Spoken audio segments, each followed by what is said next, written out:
Key in the door, turn, push open, call out, "Hi Grandad, it's me." Close the door, stop, breathe, walk one foot in front of another, head empty into the living room. His smile greets me, grey, Frau, sitting small in his armchair. Breathe, breathe again, say something. I have some bad news, Grandad, about Dad. Smile gone, eyes questioning, blood drained, mouth an open hole without teeth. Kneel beside him, hold his hand.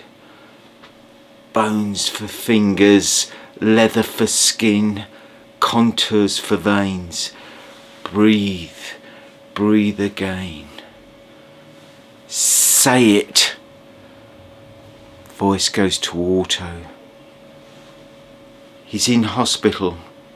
He's had a heart attack. Silence. And then a noise. Animal-like. A primeval, guttural moan from his insides. His face. 85 years of knowing.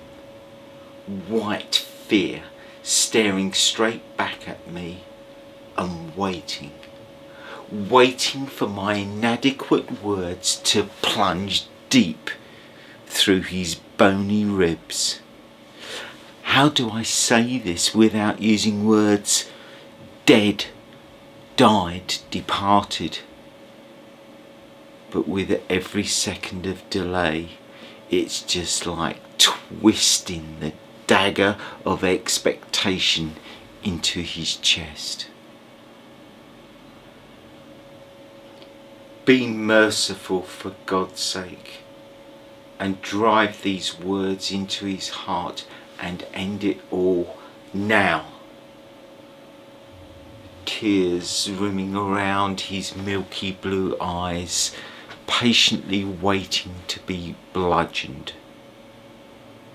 I embrace and hold him near, bring my mouth closer to his failing ears. This is to be said only once without repeat. Twice would be just too unkind. Nothing composed it in my head. An empty void. Space without stars. Waterless ocean. But then, out of the nothingness, the fluency of love steps forward and takes control. Breathe. Breathe again. Engage. Trust. Allow. Flow. And release. I'm sorry, Grandad. Your son, my father, he didn't make it. Simple words with uncomplicated meaning. No chance of misunderstanding. Delivered with compassion, but landed in a mushroom cloud of destruction. The briefest moments of silence drift past before the comprehension explodes into reality. He roars out like a wounded lion and then subsides into the whimpering of an infant. His whole frame shakes with the enormity of the emptiness that now lays before him. He holds on, white finger tight to me, as if to stop himself from slipping, falling away.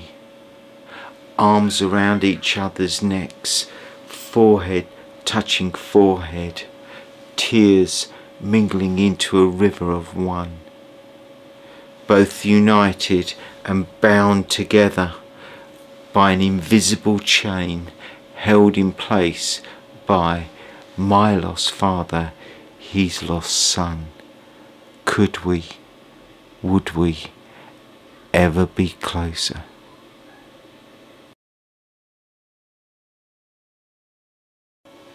Key in the door, turn, push open, call out, "Hi Grandad, it's me."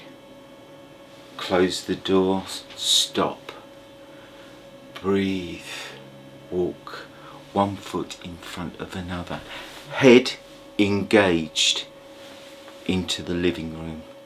His smile greets me, grey, frail, sitting small in his armchair. "I've come to give you your bath." This was the legacy from my late father. Me, 34, a professional, a London city slicker, born on the 80s solo wave without passengers. Designer suit, designer shoes, designer shirt, and a tie that shouts out my intentions to the world. Everything must be shiny. Abandon the old for the new. Dispense with the past for the future. Here today, gone tomorrow. Greed is good. Dog eat dog. Me, myself, and I.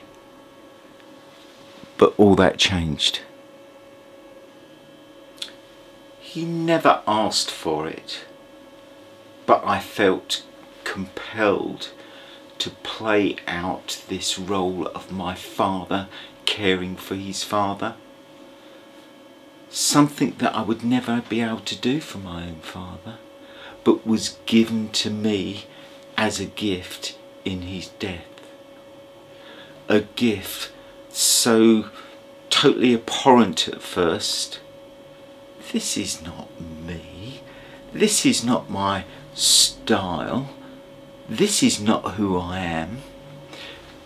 But there, within the genetic DNA, those skin-deep reactions were eroded away, and it became the most natural thing.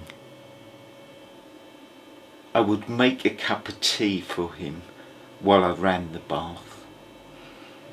Hot as hot could be, the way he liked it. I would hold his skinny arms and help him walk his way to the bathroom, steamy air and warm. I would remove his clothes and he stands there naked like some concentration camp detainee. I would help him slowly lower himself into the water, where he would lay with contentment floating. While he was wallowing and soaking away, I would sit in his living room and contemplate how this all came to be. Was it some kind of quirky course of fate, or a divine design unfolding? Questions without answers, it would seem. Started out as if my little destiny had been blighted, but then eventually metamorphosizing into a gigantic privilege never to be surpassed. It felt like some kind of payback for my birth. The price to be paid, caring for someone else in their old age. Help him out of the bath, dry him down, dress him just like a child, hold his skinny arms and steer him gently back to the lounge in his armchair. Make his supper and another cup of tea. A chat about this, a chat about that. This was the total of his event horizon twice a week from me. Pathetic, really. A year and a half, maybe 2 of this routine continued. And then one day, Albert bid us all farewell. And then odd it seemed for me not to be playing out my father's role anymore. But sad I was not. Grandad played his part so well in allowing me to find compassion in my anger and my grieving rage, and the satisfaction that father and son were together again, looking down at this last page. Would we, could we ever be closer